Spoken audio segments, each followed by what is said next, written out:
Good afternoon. Everyone, come on in and get seated. We're in for a real treat today. I'm David Schaefer, and on behalf of the Board of Trustees and staff of the Maltz Museum, welcome to the museum's annual Martin Luther King Day celebration. Thank you for joining us. Someone who joined us, who drove this morning from Columbus, Ohio, and I want to welcome him, Ohio State Senator Kent Smith. Welcome. And welcome any other elected officials that snuck in here. A special shout out to the Jewish Federation of Cleveland Community Relations Committee for your partnership and support of today's program. Today, on the third Monday of January, we honor the legacy of Martin Luther King Jr. This year, we are celebrating on Martin Luther King's actual birthday, January 15th. Martin Luther King Day is significant to the Maltz Museum as we mark this day to highlight hope, perseverance, and resilience. We study the past to understand how it impacts today and to help us prepare for the future in our collective struggle to fulfill Dr. King's vision. We commemorate the positive changes Martin Luther King Jr. and other revolutionaries brought during the civil rights era as we celebrate one of the most influential civil rights leaders in American history, Martin Luther King Jr. Scott Garson, Vice Chair of the Jewish Federation of Cleveland Community Relations Committee, is here with us, and he will introduce our keynote speaker, Wesley Lowery. Scott, thank you.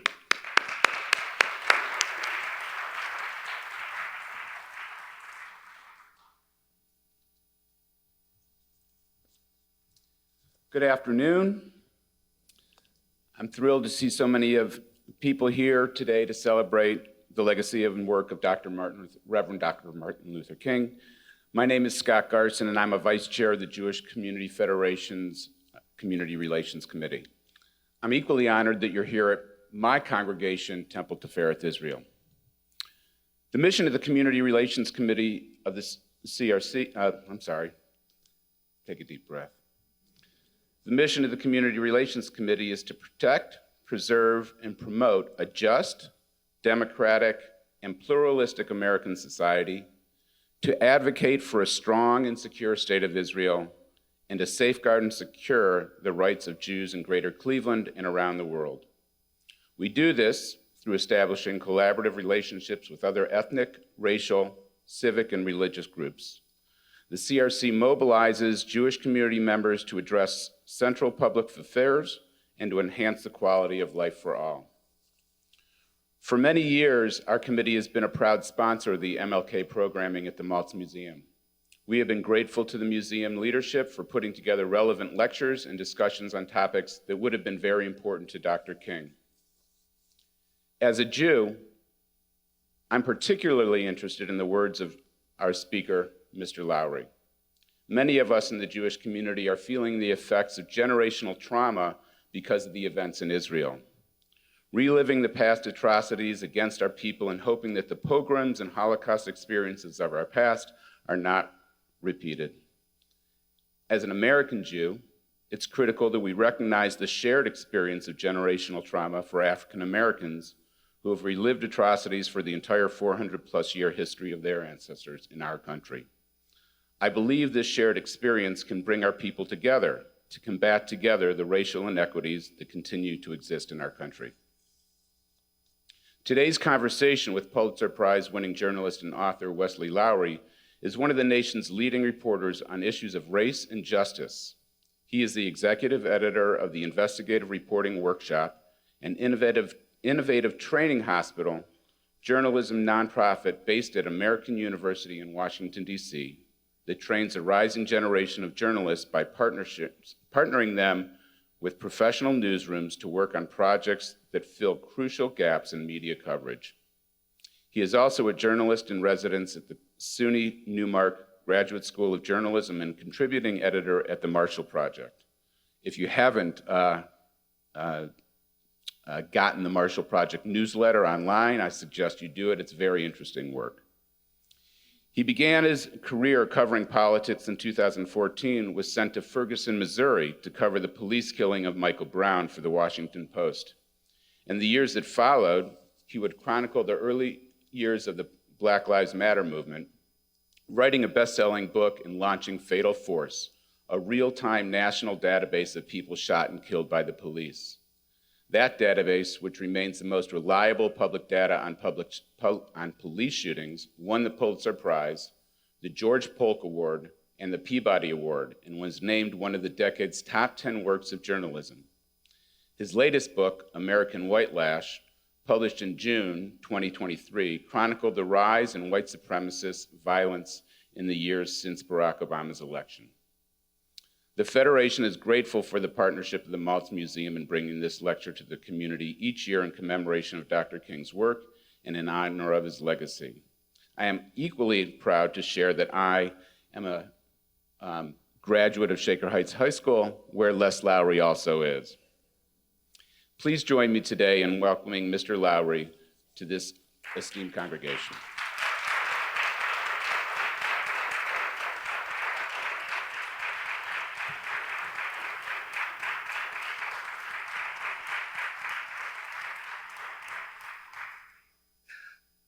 Well, how are you all? So it is always, I would say it's always great to be back in Cleveland, where it's what, -4 or 5 outside today. It's interesting because the way climate change has worked out. I'm based in Washington, D.C., where it seemingly the weather has only gotten milder. Our summers are less humid, our winters have less snow, and so I had forgotten what a Midwestern winter was like until I landed last night. And was promptly reminded, and if that hadn't worked out well enough, the pipes at the hotel burst, and so we got to, just in case I'd forgotten what the temperatures were like at 1 or 2 a.m. During a Cleveland winter, I got a nice reminder. It's also always great to be back and seeing so many people every time I'm back in Cleveland.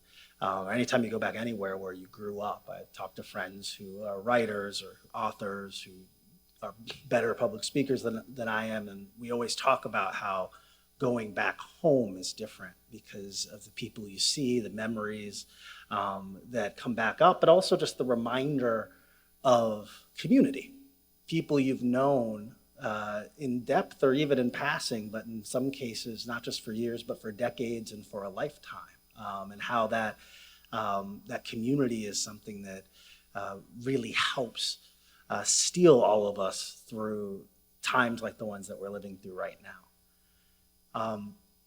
It's interesting, when I got the invitation to come for this weekend, I responded really quickly. I was reminded earlier today. And so the thing about me, I'm not the most organized, and so you've got a window with me. I either respond in about 30 seconds or it's going to be about 30 days. And so it's one or the other.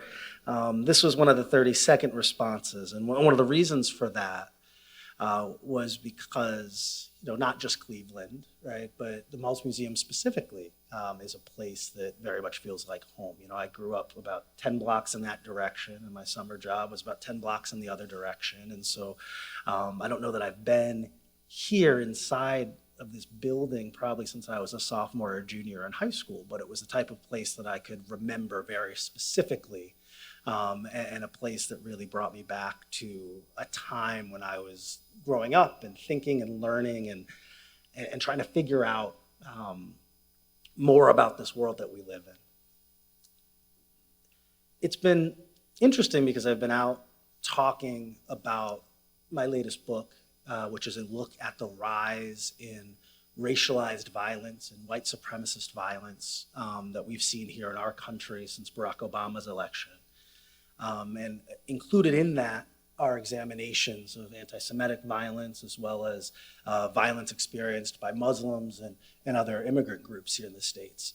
And I've been doing that in recent months, of course, in the context of everything that has played out in Israel and in Gaza, and the images that we still see almost daily, both of Israeli families and hostages, as well as what we see still coming out of Gaza. And it's been interesting when I first started having conversations in public around this in October. I really wasn't quite sure how to grapple with fitting the current events that we saw playing out into the context of the conversations that I was already having and the body of work I'd already been doing. Frankly, part of that was just that I wanted to be really sensitive to not misspeak or to not stumble, right? That I do think it's really important when we have platforms that we use them responsibly. And second was that I think that, like all of us, I was still processing so much of what we'd seen. I had the privilege of spending some time in Jerusalem and Tel Aviv and Ramallah over the summer. And in the days after October 7th, and then became the weeks and became the months, a lot of time was spent for me talking to friends here in the States, in Israel, activists who I knew, some of whom were in the West Bank or family in the West Bank, others who were in Gaza.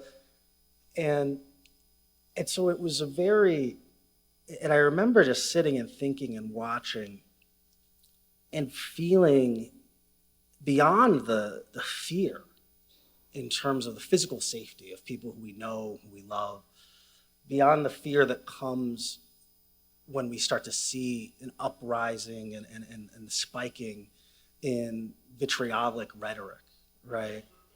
Targeting Jews both here and abroad, in many cases targeting Palestinians. As I watched it, I remember feeling a frustration and a pain and a scaredness that here we were back in yet another of these moments. And so it's been interesting, and I think that for me it's important to acknowledge that, right? That we are here and we are grappling with these questions that are not theoretical. We're not attending an academic debate. We're not, this is in fact something that is real and present for so many of us, the stakes of which are so high. But as I've sat with it more, I have started to see and to think about how the events we've seen these last few months do fit into the body of work and the work that I've tried to do over the last decade or so. To talk about my most recent book, I kind of have to start by explaining a bit the first book that I wrote. I was a young reporter covering politics about a decade ago when I got sent to Ferguson, Missouri, which is a suburb of St. Louis. There had been a police shooting, and a police officer had killed an 18-year-old named Michael Brown. That police shooting ended up becoming a pivotal moment in our domestic politics and even in our international politics. It was one of the early cases that propelled the activist energy around what we now describe as the Black Lives Matter movement. Almost a decade of demonstrations, of protests, of activism around government violence towards Black Americans. At the time, I went out to Ferguson. I thought I was going to be there about 3 days. I ended up spending a little more than 3 months on the ground there. At the time, I was a reporter at the Washington Post. And in the years afterwards, I ended up, for a while, I would say I then spent 3 years writing about it, but then it stretched on and on and on. And so I ended up spending significantly more time covering issues of race, of justice, policing, of the ongoing legacy of the racialized caste system that our country was founded on, and the ongoing and active work of undoing that. This question of what does it mean for us here in the States to have a multiracial democracy where our creeds about all men being created equal are not aspirational but are actually actual. and the idea that there was still a fight going on between those things. I spent the end of the Obama administration covering how the first Black president sought to interact with this rising civil rights movement that was emerging amidst his presidency. And I spent much of 2016 thinking about and figuring out how would the first female president interact with this movement. I imagined things might shift and they might change. It made sense that the first Black president had given a lot of attention and platform, but maybe issues would shift. Maybe there would be a different question. Hillary Clinton's politics seemed a little bit different than that of Barack Obama's. And so, like many people, I woke up in November 2016, not exactly prepared for the world that we had woken up in. About a week after the election of Donald Trump, my first book came out, They Can't Kill Us All. And that was a book that was about being a young Black reporter covering these issues in the context of the Obama administration, trying to figure out and understand and place these stories into a historical context of sorts. And so at the time, I had convinced myself that forget democracy in the country, the timing for this book was really off. I'd written this book about Black people and protest, and now all everyone was going to care about was Donald Trump and what was going to happen. Well, as it turned out, as thousands, tens of thousands, in some cases millions of Americans took to the streets, it was in fact an ideal time to have published a book about protest and demonstration, about grassroots mobilization, and about clashes between people and their government. At least that's what I said in the marketing at the time, and it helped me figure out what to do next. The thing about writing a book is that as soon as you finish writing a book, as soon as you publish a book, people immediately begin asking you, what's your next book going to be? Now, I don't know about some of you here have probably written books, but for me, when I've finished a book, I've now have done that twice. In both cases, my immediate thought has been, now don't ever let me do that again. That was terrible. I don't want to think about this. But here, I found myself in November 2016, December 2016, at a time where the country was asking itself, what are we, where are we, what is going on? And I was at this natural change in seasons where I had finished one project, I was moving to the next. That my plans for the coming year had been a little scrapped. My story ideas about the first woman president interacting with the protest movement were relatively useless to me at this point, right? And so I found myself sitting and thinking about what is the story of this time?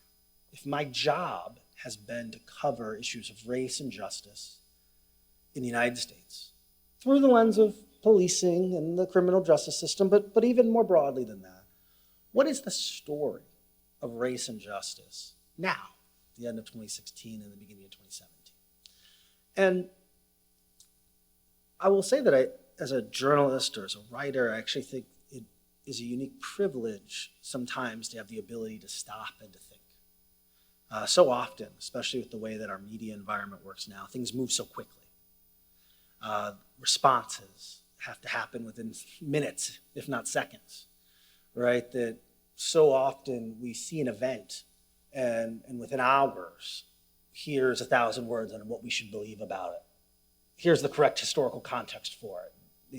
Now I'm a pretty quick reader, but it's impossible sometimes when you read some of these things to think, well, are you sure this is the right context? Did you consult anything? How do you know? There hasn't been time to look back at the text or to sit with it and to analyze. And so I just remember spending time thinking at the end of 2016, 2017, how do I identify, how do I think about what is the story in this moment?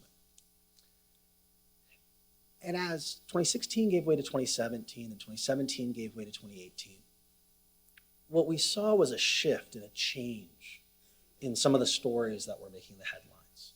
That for years there had been story after story of people whose lives had been taken by police officers, many of them Black, not all of them Black.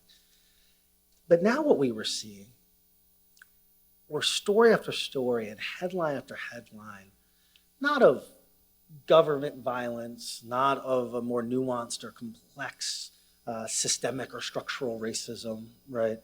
But what we were seeing were explicit acts of racial prejudice, explicit acts of racialized violence. We were seeing a Muslim woman be attacked on a train in Portland by a white supremacist, or neo-Nazis attending the inauguration and doing Hail Hitler salutes. We see a synagogue in Pittsburgh shot up, at a Walmart in El Paso. Incident after incident where it wasn't a theoretical argument about racism, but it was actually an explicit argument about racism, that specific powers within our politics had felt empowered by our political moment. And so as I thought about what my role might be, or what I might want to work on, or what artifact I might want to leave behind from the Trump era, increasingly it became clear to me that one of the things I wanted to do was to tell the stories of the people who had been victimized by this explicit racialized violence. That if much of what I had done during the Obama administration had been writing about the interaction with the government, here what we were seeing was a movement of people who were proud, who were unashamed, who were unabashed about their very literal white supremacy. And what we were seeing were Americans whose lives were being taken amidst this political environment. And so I set out to write the book that became my second book, not exactly sure how I wanted to tackle that, not exactly sure how I wanted to look at it, not completely sure how to capture it, right? That one thing that's so interesting is that there are rhetorical difficulties, right? That I see this often in our public conversation, is that we don't even agree on the definitions of some of the most basic words in these conversations, which makes it very hard for us to get to, forget productive disagreement, much less any actual agreement on these. And so I was having these debates with myself. Well, okay, do I want to look primarily at Black victims? Do I want to include nativism and anti-immigrant violence? I remember talking to one of my closest friends, and she's Jewish, and she said, well, all right, well, we can include anti-Semitic violence here, but technically Jews aren't a race, it's a religion. And I was like, all right, we're not gonna be able to litigate this here, as it turns out. But how do I think about that, right? That in this moment, so much of the violence we were seeing was so clearly anti-Semitic. It was so particularly and specifically anti-Semitic, right? And definitionally racist, even as we cede the both existence of a Jewish race and a lack of a literal Jewish race, right? And so as I did this work, which began by trying to seek out the stories of individuals, it actually became much more of a historic and contextualizing process than I had imagined it to be initially. And so because of it, as I've talked about this book, I find myself very often making sure to define some of those terms as I think through them. That I think it's important, and we don't often do this because we almost take it as a given, but I actually think it's particularly important in this moment that we note that when we talk about race, we're not talking about biological reality. That we're talking about a socialized construct. There are not literal Black people or white people, right? That we're talking about ideas that have been created. And I think it's important because so much of what we've seen in the rising and emerging anti-Semitic or white supremacist movement, which includes anti-Semitism in the States, has been predicated on the idea of a biological reality of race, the belief that there is a white race to be defended, right? And what we see as we begin interrogating that is we start to see the overlap and the overlaying of various prejudices on top of each other. As I went incident by incident through our modern history, what we see are cases that don't sort so neatly in terms of deciding who was the target of this hatred. We see cases like Charleston in 2015, or Buffalo in 2022, where you have white supremacist attackers who seek out Black victims and leave behind manifestos in which they make points of noting the Jewish problem, they would call it. Right? We see attackers who attack places like the Tree of Life Synagogue in Pittsburgh and who seek out that synagogue specifically because of the role it was playing in help resettle refugees here in the United States. And I appreciate this as someone who spent a lot of time in Black history and writing about anti-Black racism. The complexity, but also the clarity of being able to hold the reality that something can be both a nativist attack and an anti-Semitic attack. It can be both an anti-Black attack and an anti-Semitic attack. And the reason I think we want to sit with that and think about that is in no way to diminish, but in fact to note that that these movements are not targeting one or two of these groups, but many of them. And that it can be too easy sometimes to see something like the attack in Pittsburgh and say, well, that didn't target people like me, and so therefore. Or the attack in Charleston or Buffalo, or the attack in El Paso. And I think that the more we sit with the ideologies of who these people are and what they've sought to do, the more clear it becomes.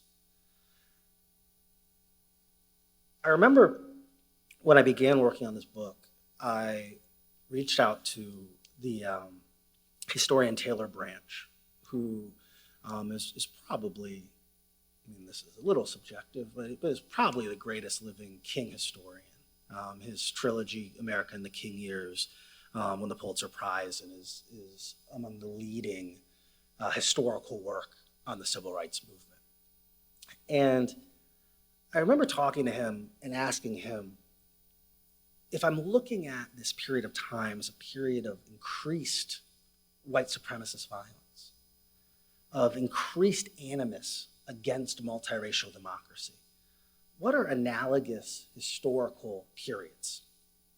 What other time periods might I look at? How do I navigate it? You know, is it always true that we make progress and then it cuts back? And he instructed me, it seems obvious now, but he instructed me that history doesn't divide so evenly, right? It's too easy for us to imagine that our history is a few good years and then a few bad years and a few good years and a few bad years, but rather that he instructed that it was better, it was easier for us to look at these questions as a cycle. Over time, I started thinking about them as a tug of war. That in American history, since our inception, we've been trapped in a tug of war. That there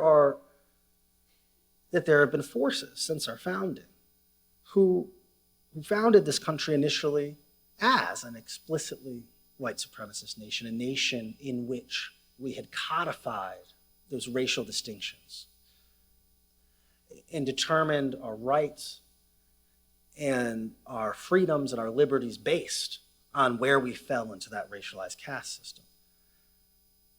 Equally, and because of that, there have always been people who've been fighting against that, people who have fought in favor of a multiracial democracy, whether that be the abolitionists or the suffragists or the civil rights activists, right? That throughout our history, we've seen a push and a pull. But what we've seen particularly has been in moments where there are victories towards a multiracial democracy, moments when there are structural changes that empower us to achieve the things that we write in our founding documents. Those are the very moments where we see the beneficiaries and those who are in favor of maintaining the status quo. We see them pull back the hardest. What we've seen throughout our history is we've seen ways that fear of the others, people who are different than us, have manifested and have become one of the most powerful political tools in our domestic politics. One of the first cases I looked at as I was looking at this book was the case of Marcelo Lucero. Marcelo Lucero was an Ecuadorian immigrant who had come to Long Island not long before Barack Obama's election. He'd immigrated, his brother Joselo followed him as well, and they were among a wave of immigrants from Central and South America who changed the face not just of Long Island, but of many places around the country. Right? We've seen in recent decades an immigration-driven demographic change in our country that is unlike any that we've seen before. And what we've seen as immigrants have come, the places where they have arrived have consistently expressed hostility and a fear about a scarcity of jobs and resources, a fear about education, a fear about crime and disease. Now, again, when we consult the history, we know that none of this is new. That these are the same things that have been said about each of the immigrant groups that have arrived here, wave after wave, going back hundreds of years, whether it be the Italians or the Irish, Jewish Americans or the Greeks, right? That we know that our country and all countries have a fear of the unassimilated outsider. And what we also know is that in moments like that, there are politicians and political movements that seize on those very real and very human fears, right? Because at their core, right, we can discuss it without demonizing. At their core, right, we understand why things that are different might frighten us. How in times where we're worried about the economy, about our jobs, about education, how we worry about how increased competition or the arrival of different people might make it harder for our own people to be okay. It's very human, it's natural, the fear. But what's different and what accelerates it is when we have politicians and political movements that are willing to play on those fears, who are willing to dial them up as opposed to dial them down. What we saw in Long Island was a county executive named Steve Levy, who had been he'd been in, if I remember correctly, in real estate development, and he had been a lifelong Democrat, but in the early 2000s began shifting over to become a Republican, and a single issue Republican around issues of immigration. Again, none of this is particular partisan notations don't really matter, other than there being some obvious connections to other figures. And Steve Levy began campaigning very publicly against the influx of immigrants. I remember when I talked to him for this, I interviewed him a few times for this book, and I remember when I talked to him initially saying, well, look, we have to have space to express and talk about these difficult things, right? The people who live here, they're scared, they're worried. And so how do I navigate this without leaning in? And I think there's some fair points to be made there. But what we saw after not very long, was an environment in which the immigrant community had become the scapegoat for everything that was wrong in Suffolk County, New York. That if the football team couldn't afford new uniforms, well, it must be because we're spending so much money on English as a second language counselors. If the tax levies go up, well, it must be because more public services are being used, right? And that we saw was a scapegoating. Now, what's interesting is that when we look at racialized violence, when we look at acts of violence, there can be a human inclination for us to suggest that it's unexplainable or inexplicable, right? We hear about this and we talk about this, and we understand why we say it and why we frame it this way, right? It's not actually a criticism, right? But there's no explanation for evil, or there's nothing we could have done. We understand why we think about that when we're confronted. But what was interesting as I started diving into some of these cases was that there's actually a pretty rich body of academic work around prejudice, a pretty rich body of academic work around what creates the conditions in which people feel comfortable lashing out physically against people who are different than them.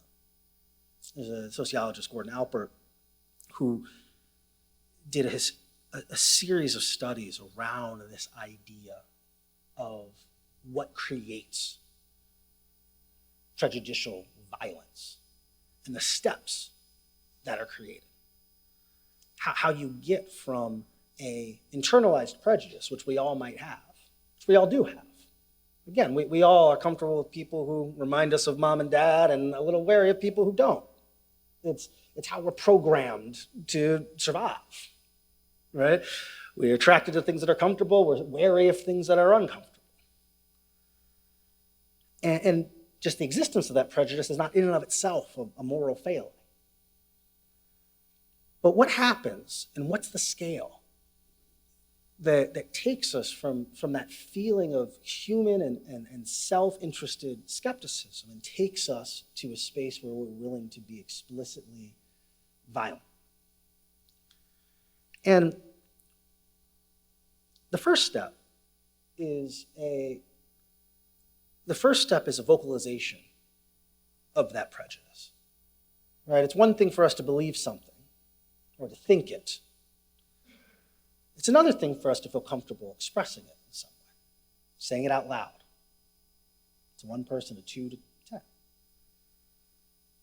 The next step is a segregation, a separation, a space where, all right, well, we're going to stay over here and you stay over there.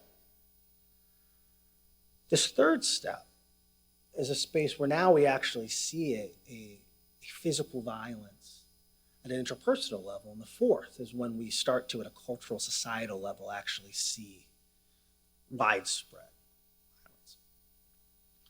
One of the key accelerants Alpert found was when politicians and political movements are willing to traffic in this type of scapegoat. That in historic genocides, whether it be the genocide of the Jews in the Holocaust, whether it be in Rwanda, whether it be in other places, a key component is the willingness to supercharge that slander of the targeted group through political and social means, right? To take anecdotes or incidents and to spread them as if they are inherent traits across broad swaths of people. The systematic and the systematic dehumanization of people through politics.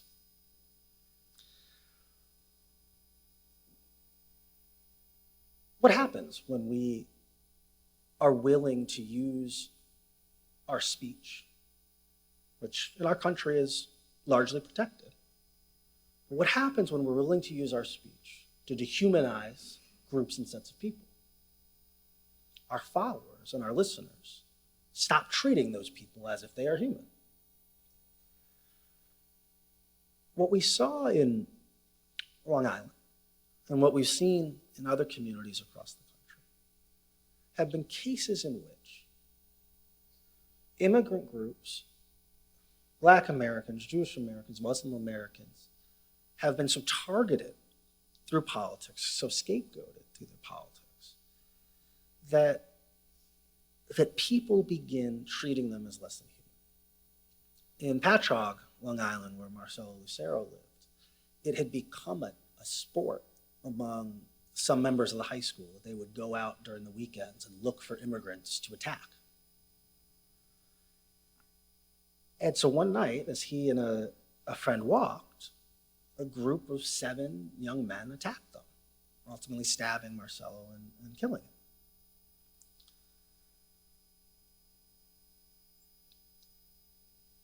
When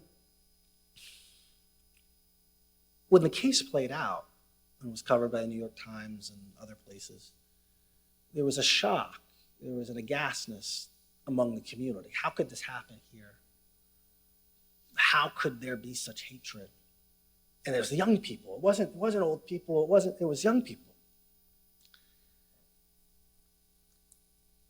But for many people, they pointed at who they thought was a clear culprit. They saw the politics of the moment. They saw what Steve Levy had been saying. And they said, this is where this has come from. That we've got a politics here where we've allowed a certain set of people to become so demonized that it was only a matter of time before someone took action like this. You know, I think that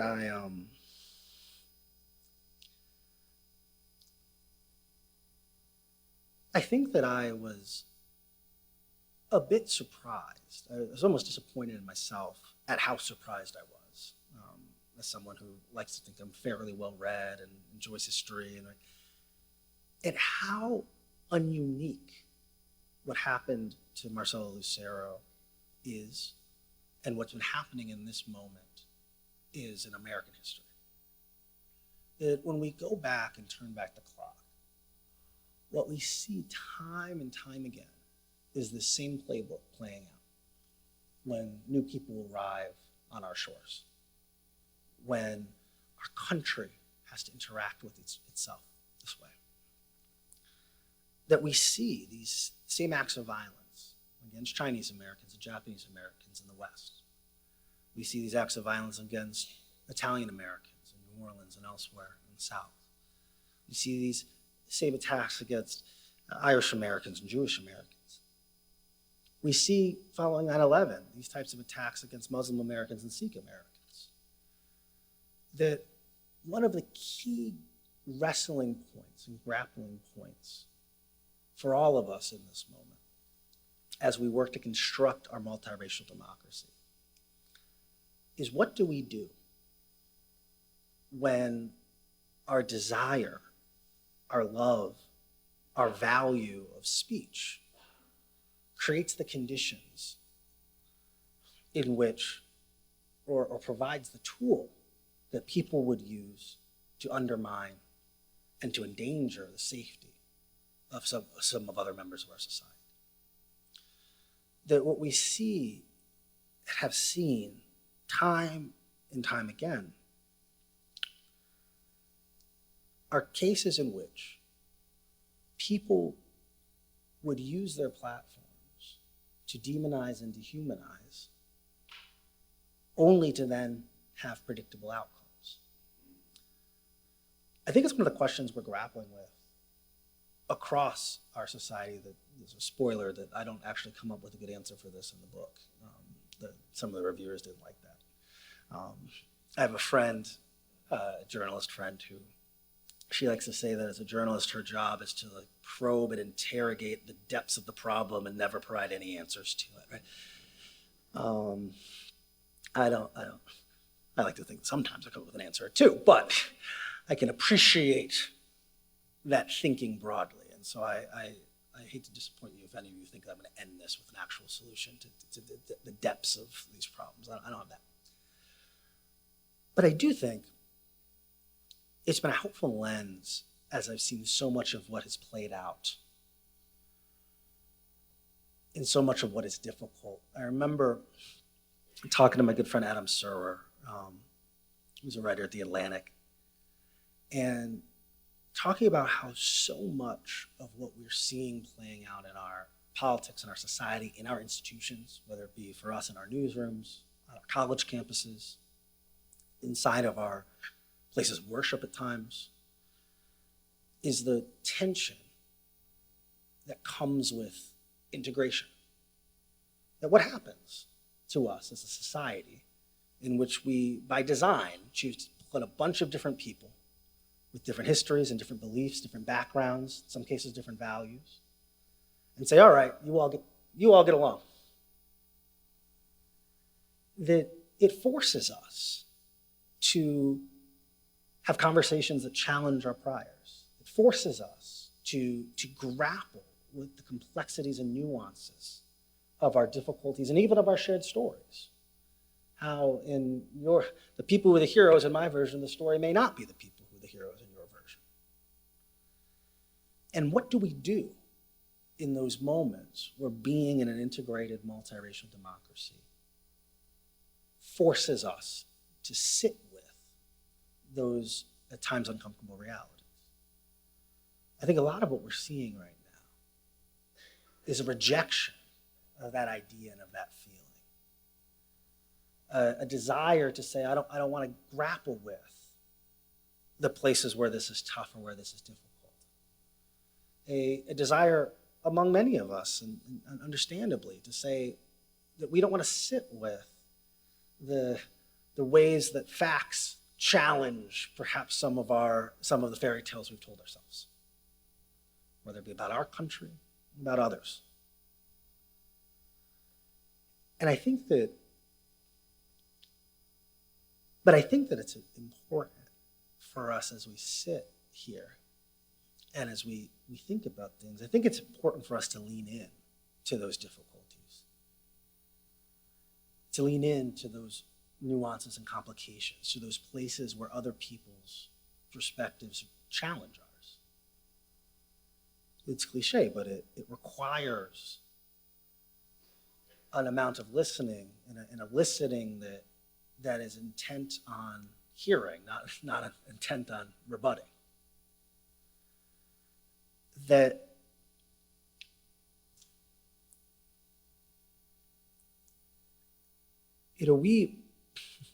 I've got a lot of friends right now who are seeing their books banned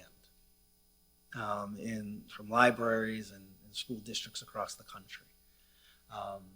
I regret to inform you I have not been banned from very many places. If I had been, I would have sold many more books probably.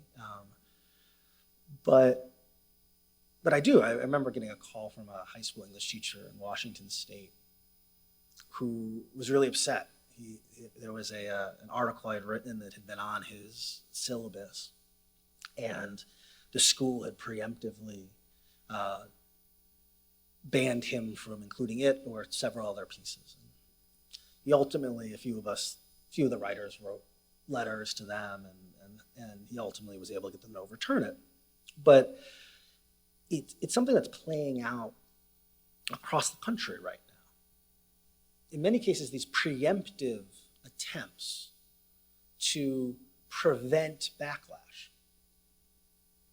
The feeling that there are people who are concerned, who are worried, who are going to be so offended or upset by difficult conversation or challenging history that we should take steps to avoid creating that discomfort at all.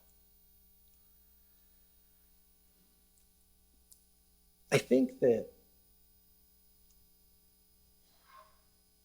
again, I think that discomfort is human, it's real, it makes sense. But I think all of this underscores the importance of this work right now. That there's a reason that so much literature, so much journalism, so much writing that seeks to really critically look at our past is being ripped from the record, is being shielded from the eyes of a rising generation. Because people are scared of the implications of what it means to look the truth in the eye. You know, it's become a pejorative, but I used to really like the concept of the word woke. There was a very simplistic beauty to it as it was initially implied. It started, initially this was kind of a black slang term, but as it progressed into the more common nomenclature in the Ferguson era, people would use it, and it was about the moment, about the point at which you had a realization that once you started seeing something and you could no longer unsee it, when you'd been awoken to something that had always been there.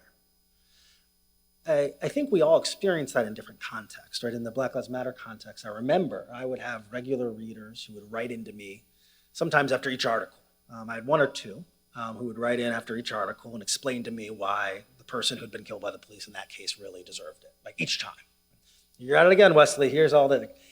And what was interesting was covering this beat for years. Almost all of them would have one where their tune would change. I would hear from Tom after every article for 3 years, and then finally he'd go, wait a second, did you see that last video? That was insane. That guy didn't deserve that. And I go, Tom, did you get hacked? Who is this? Hey, let's go. If I could count on one thing, it was getting a very different email from you than this, right? But I think all of us we see this in different ways, right? I think that for a lot of us in the heart of the Me Too movement, there was this feeling, I know of a lot of men who said, wait a second, you mean to tell me like all the guys are kind of creepy and you've all experienced this? And every woman's like, yes, that's what we've been saying forever. They're like, but there was a moment where there's, right, this feeling of understanding something new about your world that hadn't been seen before. I think a lot of people have felt that in these last few months, both about anti-Semitism and also about some of the rhetoric we've seen about Palestinians. This feeling of, I didn't believe that people still felt this way or thought this way, or I thought about it more academically, and now I'm seeing an anti-Semitism I didn't see. That there's this moment where you're awoken, right? And that once your eyes are open, they can't be closed again. The thing about racism, about prejudice, about difficulties, once you see it, there's a moral imperative to do something about it. You can't just go back to not seeing it, to pretending as if it wasn't there. It's why in these moments people rush into the streets. It's why there are demonstrations and hashtags, and it's because, and it's in vogue to punch down at people like that. Well, everyone's a hashtag activist and everyone's posting it, and there's all types of complex critiques, and I can level them too. But at a core, you can understand why people in these moments feel compelled to do something, feel compelled to say something. Because the thing they are seeing with their eyes does not comport to what they want to be true about themselves and our society writ large. That they do not want to live in a place where people are treated this way. I think that for us, one of the key things, and I'll probably wrap with this and then we can talk and take questions and sign books and hang out. But I think one of the key questions is that in this moment, we all interact with and see things that offend our morals and our ethics, offend our identities and our values. We have no ability, no respite, no refuge from those things. Someone in this room, in the time they have been sitting here, has opened their phone and seen something that has offended them at a human level. And I don't know when I walk off stage what I'll see, what video I'll see, what hashtag I'll see, what update I'll get. And I think that in those moments, we're presented with three choices. The first is that we turn them off and tune them out. Now, I'm not, perhaps it's professional or lack of self-control, but I'm not particularly good at that. But as we know, and I think by the nature of being in this room, you're probably not very good at that either, we know that there are some issues that we're not going to be able to just tune out, that are going to offend our sensibilities. Our second in those moments is to bunker down, right? Is to become oppositional.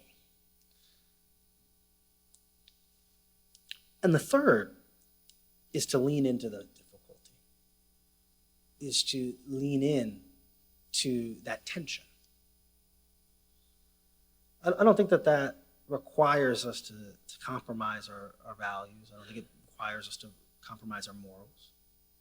I don't think it requires us to abandon who we are. But I think that in these moments, when the tension of being a multiracial democracy is laid out in front of us, when we all see things that offend our sensibilities as to who we want to be and who we believe we are, what world we want to live in and what world we want to leave behind for those who come after us, we're presented with the choice of, are we willing to see the thing that has been presented to us and do something about it? Or are we going to retreat from it and pretend as if it's not there? I think that the time we live in has presented us a lot of opportunities and a lot of challenging truths about who we are. I think that we want to believe and have wanted to believe very pretty fairy tales about ourselves, about our democracies, about the state of the world we live in, about historical evils that we've overcome and don't have to think about anymore. It's a lot harder for us to grapple with. It's uncomfortable to grapple with the reality that perhaps those fights, those tug of wars are still playing out. But it's essential that we do that. Because the thing about a tug of war is you lose when your side stops pulling. The fight over what this country will be, what our society will be, who will be safe, who will be cared for, is a fight that isn't over. And that as we want to build the world that we want our children to live in, we have to be willing to keep engaging in that fight. And that means paying attention and keeping our eyes open to the things that are happening now. I really appreciate you all being here today. Thinking about writing a book about white supremacist violence is that doesn't make for the most uplifting public talks. Maybe a step more depressing than the police violence book.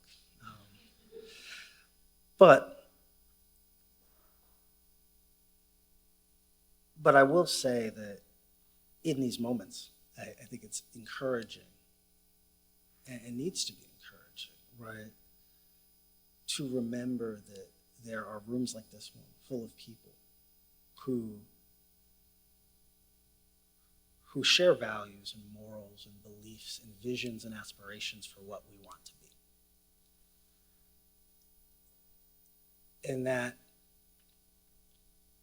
the thing about the cycle, going back to Taylor Branch, is that each act of violence, each moment, is the thing that leads to that next generation or that next set of people having their moment where they wake up. And so what we've seen even in these last months, certainly in these last years, what we will see as we approach our presidential election cycle and a political election cycle, is we will see new sets of people who see things that offend their sensibilities and say, I can't sit by with this. There'll be more hashtags that trend and more videos we'll see. There'll be more activists who sprout in organizations. Some will be good, some will be bad, some will be somewhere in the middle. But that cycle is going to continue. And I think for all of us who see ourselves and devote ourselves to doing the work of trying to build a multiracial democracy for all of us, I think it's as important as anything in these moments that we remember that we're not in these battles alone, and that each time we face a setback or see a thing that is just discouraging to us, we have to remember that very thing is only strengthening our ranks. Thank you guys for being here today. I really appreciate it, and I'm looking forward to talking with all of you some more.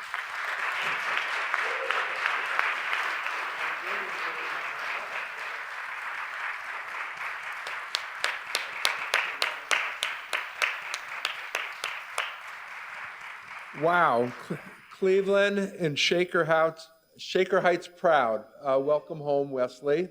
Come back soon, please. Thank you for being with us, for your challenging, insightful remarks. And this is an incredible opportunity. We have a Q&A period. There is a mic over there, a mic over there. Please walk down to the mic and ask any question that you were thinking about. I'll turn the mic back to you, but please come down and ask questions. Of course. Well, not any question, easy ones would be preferable. No, you can't ask any questions. Okay. I have a question, Mr. Lowery. Sure. How do you put this in perspective with the overall increase in violence in the world? We keep hearing that this is a uniquely American thing, but we get news, it's filtered, and a lot of it is, it's only happening in the U.S. This is an aberration, but it's not. It's human nature. And I hate to say it, but I think you lack a certain perspective of age. I'll take that. Yeah. I know there are a lot of older people here. I think of myself as a young man. I'm 70 years old. And I hear stories of an elderly man being attacked on the street, and he's 60 years old. And I'm thinking, oh my God, I'm 10 years older than him. And what would I do in his situation? And so you started out talking about police violence and police killings, but it kind of morphed into something else. And I was kind of surprised because it just seems like it's an overall problem of violence. And we don't want to talk about it in ourselves. We want to say, it's somebody else's problem. But it's in everybody. I feel that they can't get along. Mm-hmm. I know women, you think women are being more civil than men, but I hear stories from my sisters and my cousins who are females that they don't believe what is happening between women and how uncivil they can be to each other. Everybody's ready to pull out a knife or a gun and kill you because you don't agree with them. I know this, I rambled on. I'm Oh, sorry. no, but there were, I don't mind it. I got my turn, so it's yours, right? I think there are a few things there. I think that the first is that it's unquestionably true, I think, that it's a mistake to believe that these are uniquely American problems, right? It is true that we have an American history that is specific to our history, but every place has a history. What is also true is that the things at the core of the violence that I'm writing about are things that are fundamental and are human. That they're about fear of people who are different than us, who come from different places, and that fear is not uniquely American, and that similar histories have played out across the world. I think that what's so interesting is we look at our friends, say our friends in England, and you see the way that similar fears about demographic change led to them exiting the European Union. That we see countries across the world, from Brazil to elsewhere, grappling with the rise of nativist populist leaders. That there can be a mistake sometimes when we think of ourselves as uniquely exceptional or removed from history. What I think was also true, and the jury's still out on this, or the story is still playing out, what's also true is there was a line of thinking in the early 2000s around globalization and democratization. There was the open musing about whether or not we'd reached the end of history, whether there would be any more geopolitical conflicts, would another world war even be possible, right? That in such a globalized world where people had access to each other, wouldn't this just mean the inevitable global advancement? But what that analysis misunderstood or didn't give proper credit to was that a world in which everyone had access to everyone else is only an inherent good thing if we assume that everyone's going to get along with everyone else once they have access to each other. That people aren't going to feel threatened, they're not going to feel scared. That they're not going to be operating from a feeling in a space of scarcity.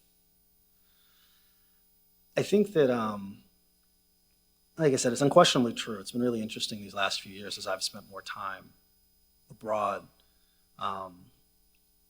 And I've always liked world history, but actually spending more time writing and engaging in it in ways that are different. I definitely think we can have a very domestically centric and American-centric view of the world that we're living in. But that said, I do think that there are lessons in what's playing out here that are relevant on the global scale as well. I think that the mistake we make, in fact, is when we see the rise of right-wing populist leaders across the world and imagine that, well, but we're America, it could not happen here. I think the lesson to learn is, in fact, that we are a little less special than we think we are, and are not immune to these international and global forces that we see everywhere. Thank you so much for your question. I really appreciate you being here. Thank you, Mr. Lowery, for being here. Thank you to the Maltz Museum for another extraordinary Martin Luther King Day program. I'm State Senator Kent Smith, representing Shaker, Beechwood, many of the East Side suburbs.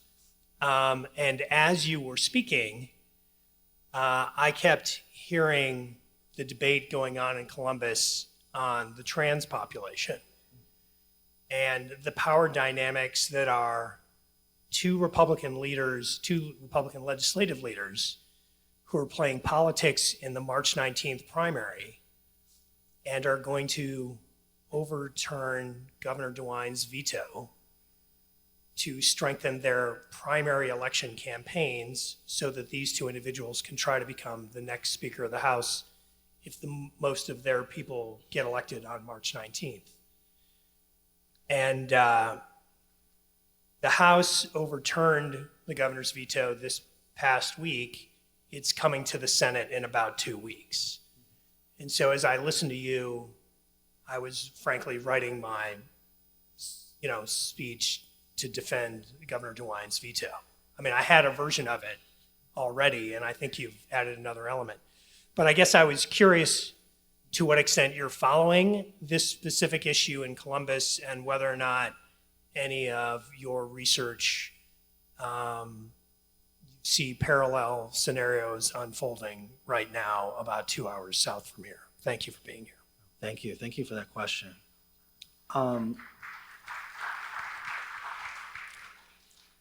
So it's interesting. I haven't followed in Columbus as specifically, but I followed this issue broadly in state houses across the country. And I actually have a project that some of the students who I work with are overseeing is they've done an investigation into the decade-long wave of legislation as it's moved from issue to issue. And it is very interesting here, where what we've actually seen has been, and no matter what anyone's individual feelings or beliefs are, right, what we have seen has been the use of legislation in state houses across the country as the means of taking an issue that touches a small percentage of the population and turning it into a broad culture war that is now at the forefront of our politics. We've actually seen, like I said, I've had students going back and listening to old speeches and looking at old conferences, and that there was a significant portion of the social conservative movement that following Obergefell and the end of the fight over gay marriage state by state, very strategically decided that the way to re-engage on these issues, whether they be issues of what they would call individual religious liberty, or issues of what they would also call traditional marriage, right? That the belief was to stop fighting that on the grounds of gay marriage, which had been lost, but rather there's one of the activists said in a public speech once to cleave the T off of the LGBTQ, that it would be the easiest one to attack individually. And so what you end up seeing is a wave of legislation, again, beginning in the mid-2010s, in state houses across the country, very often in response to things that never happened. Sports bills in states where no one has attempted to play a sport separately than how they would have been assigned at birth, right? The city councils and school boards passing legislation about what a parent has to be informed and when they have to be informed, even absent any such issue in their school district. The result of that, though, is that when you take an issue that has the potential to play to people's concerns, fears, prejudices, whatever word you want to think about it, and force a bunch of people to talk about it through legislation, through political movement, invariably what you end up seeing is you take issues and questions of what are otherwise at the margins of our politics, and you insert them into the fore. That the social conservative movement correctly identified that if they could start a national debate about exactly who gets to use exactly what bathroom, that it would take an issue that most Americans actually did not particularly care about that much, and largely believe they were unaffected by, because they are unaffected by it, and suddenly create something that is potent and can be used to win elections. Obviously, that's separate of what are, none of that is to say that there are not people who are in good faith, have divergent views on some of these issues. But what we've seen has been the weaponization and the mobilization of the legislative process to attack a vulnerable population for political purposes. And it's very hard to see that, I guess to get to the 10,000 foot. What we know is that there is no more powerful and resonant issue in our politics than fear. That from the earliest civilizations, the person who gets elected king of the castle is the person who convinces enough people that he, almost always historically he, but not always, right, is the person who can keep you safe from that scary thing outside. And that requires convincing you there is a scary thing outside.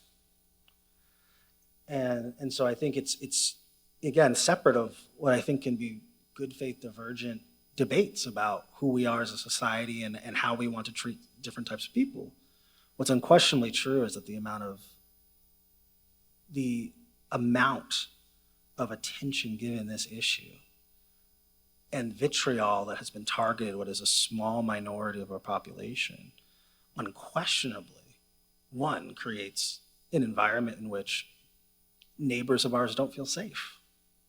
And second, in which we ultimately create a world in which the majority takes actions that discriminate against a small minority. And that not too long from now, I think many people who are members of that majority might not feel so good about the actions that have been taken.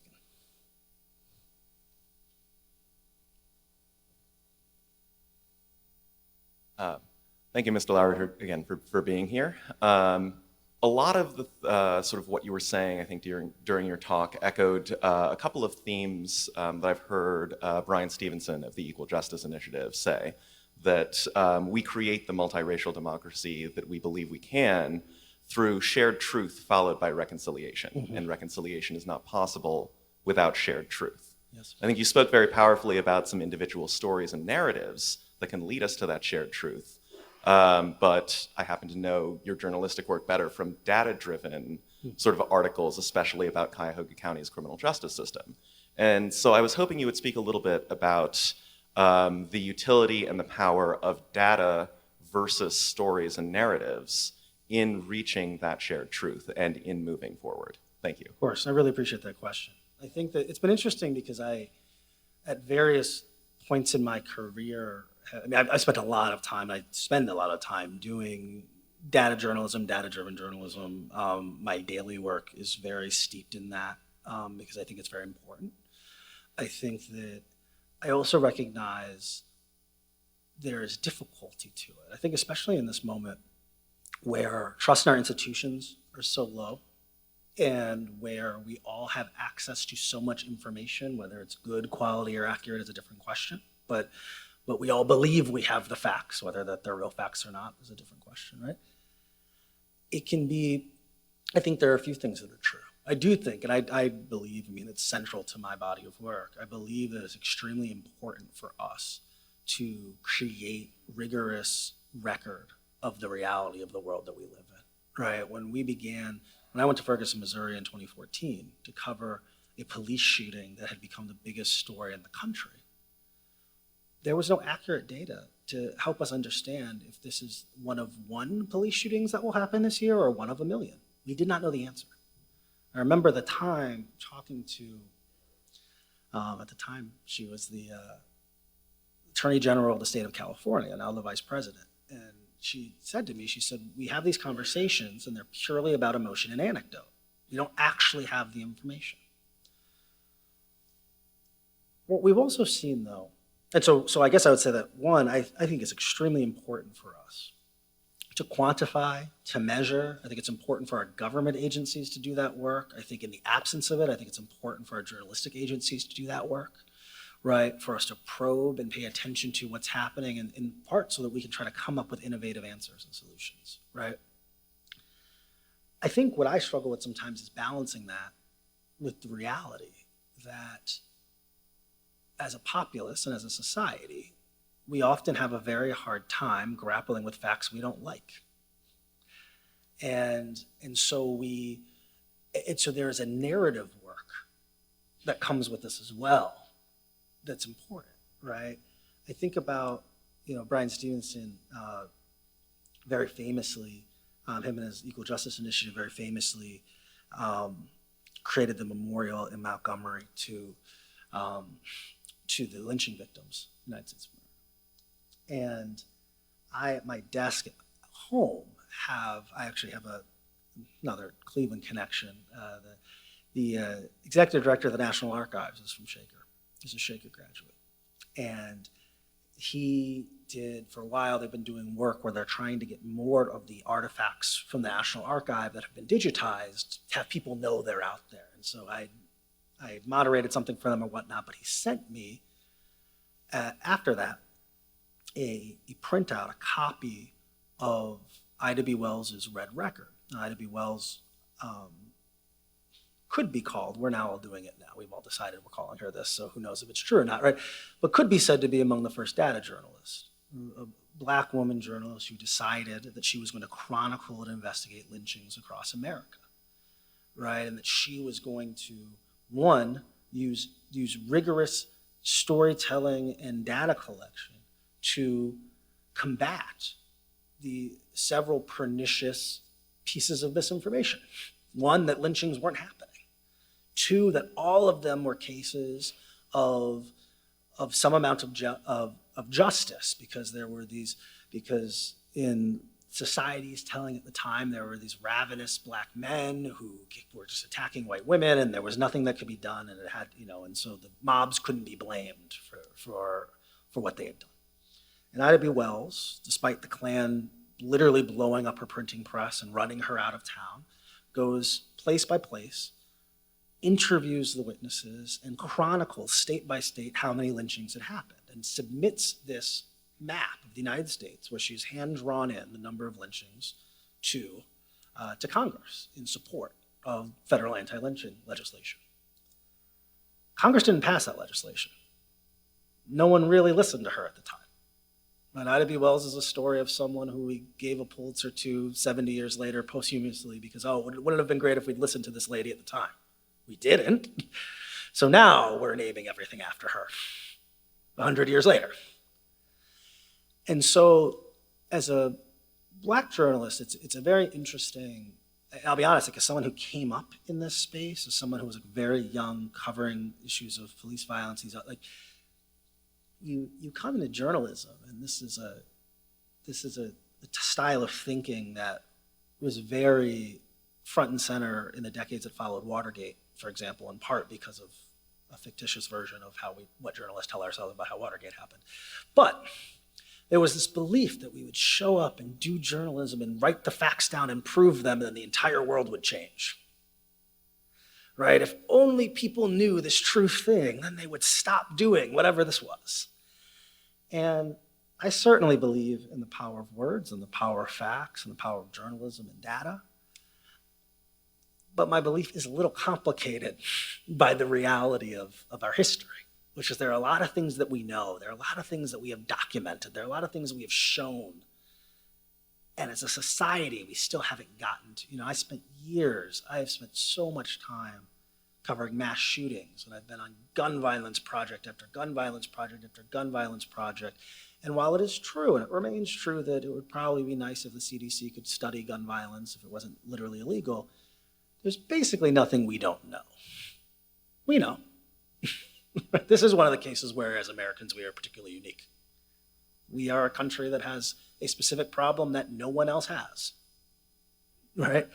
And so I think that it's interesting though, and then I'll be quiet, to go back to the example you gave. The thing I think that Brian Stevenson and EJI do really well, or that's really interesting to me, is that, so they've done the historical work, they've done the data collection, they've built a kind of centralized narrative place, but then what they also do is in each of the places where the lynchings happened, they build mini memorials and do localized narrative work. So it's not just about chronicling or getting to the big capital T historical truth, but it's actually the truth in the conversation about what happens here locally. I did a piece last year about Viola Fletcher, who is the oldest living survivor of the 1921 Tulsa Race Massacre. And I attended with her on her birthday a court hearing because she still has an active case seeking reparations over what happened. So it was her 109th birthday, and we were sitting in the courtroom in downtown Tulsa. But as part of that reporting, I was looking and working on and thinking about how ideas get socialized, and ideas that might be otherwise considered radical. The idea that we would pay reparations for historical injustices is something that, as recently as the mid-2000s was a throwaway joke in the West Wing, and is now a thing happening. And one of the ways that's done is through this localized socialization.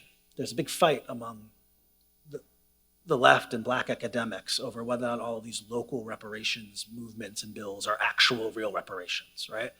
But one thing that's interesting is that from a socialization standpoint, us all getting together and saying, well, something bad happened in Beechwood and what should we do about it is a means towards us grappling with these bigger questions. If we figure out what we do about the Yours Truly riot of 1987, which didn't happen, when we get together and grapple, and it helps us start to create the frameworks of, well, how would we answer this question at a bigger scale? What do we think about a statewide thing? What would we think about something federal? How would we? And so I do think that that's and so I think that interplay is important as well. Thank you very much for being here. Wait a minute, Erica, you have the honor of having the last question. People are beginning to line up, but Mr. Lowery will be next door signing books, and the conversation will continue. Erica, your last question, please. Okay, it's really not a question. But Well, even better. I knew the date today. I knew why I was here. But when David mentioned the date is when it hit me. It's 79 years today that my mother and I were saved by the Soviet Union Army from our hiding place in Budapest, Hungary. And horrible things were happening then, of course, and I'm very upset that it's still happening now. Of course, we have to admire and honor the people who were on the right side of history. My mother and I were saved by a righteous Gentile. My dad was saved by a Swiss diplomat. So those people were there then, and they're probably still here, but we don't hear from them. We only hear the people who are on the hate side. And I hope that humanity will survive and democracy. Thank you.